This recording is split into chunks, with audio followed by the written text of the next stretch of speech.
حضور نے جب کوئی راز کی بات کرنا ہوتی تو حضرت حذیفہ بن یمان سے کرتے۔ تو فرماتے ہیں کہ میں چونکہ حضور کے ساتھ نماز نہیں پڑھ سکا تھا، کافی وقت گزر گیا، تو ماں نے مجھے اجازت دی حضور کی خدمت میں حاضر ہونے کی۔ اس شرط پہ ماں نے چھٹی دے دی کہ حضور سے جا کے میرے لیے بھی اور اپنے لیے بھی مغفرت کی دعا کروانا، چونکہ صحابہ کی شدید آرزو ہوتی تھی کہ حضور کے ہاتھ اٹھ جائے۔ انہیں پتہ تھا کہ یہ ہاتھ اٹھ جائے تو باب اجابت تک پہنچتے ہیں، پھر خالی نہیں موڑے جاتے۔ تو کہا کہ حضور سے میرے لیے اور اپنے لیے مغفرت کی دعا کروانا۔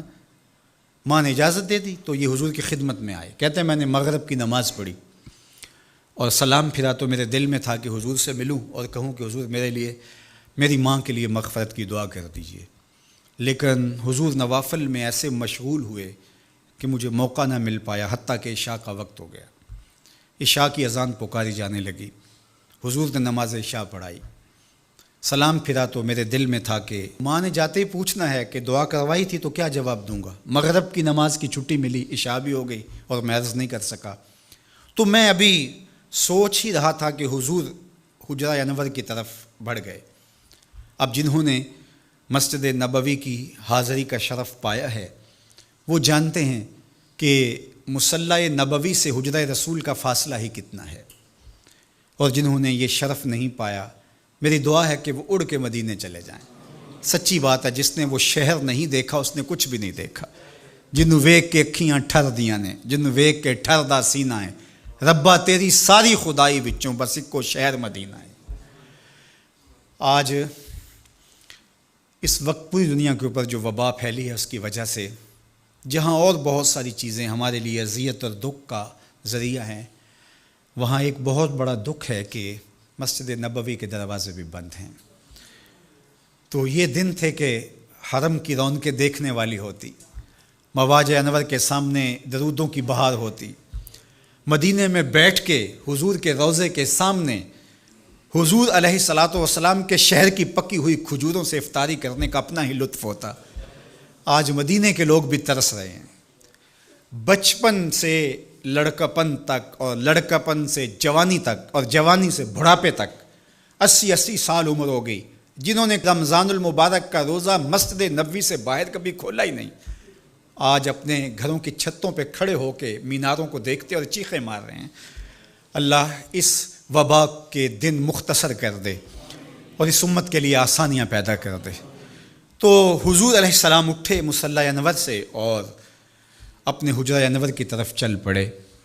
تو حضرت حذیفہ بن یمان کہتے ہیں کہ میں بھی حضور کے پیچھے چل پڑا، غیر ارادی طور پہ کچھ رفتار تیز ہو گئی تو قدموں سے آہٹ پیدا ہوئی۔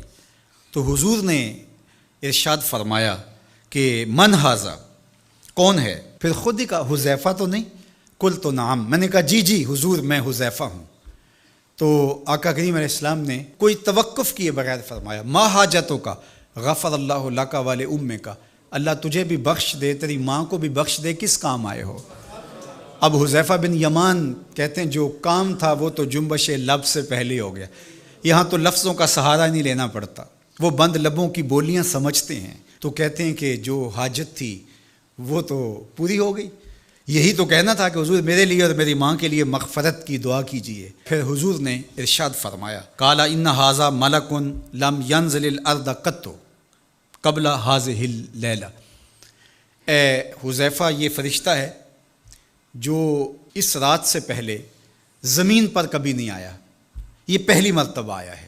استاذن ربہ ان یسلم علیہ، اس نے رب سے اجازت مانگی تھی، مالک تیرے محبوب کو سلام نہ کر رہا ہوں، مجھے سلام کرنے آیا ہے، لیکن ساتھ ساتھ مالک نے کہا کہ جا رہے ہو میرے محبوب کے پاس سلامی پیش کرنے کے لیے تو ایک تحفہ بھی لیتے جاؤ، تو وہ بھی مجھے دینے آیا ہے۔